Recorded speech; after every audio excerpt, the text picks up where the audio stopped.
As we combat the pandemic, working remotely has become the new normal for a number of people around the type here world.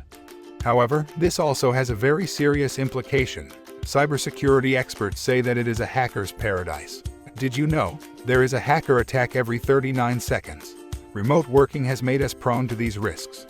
No physical security, communication gap, simultaneous VPN connections not supported, disk encryption for all endpoints, unsecure Wi-Fi connections, and more. Here are top 5 ways to avoid cyber attacks.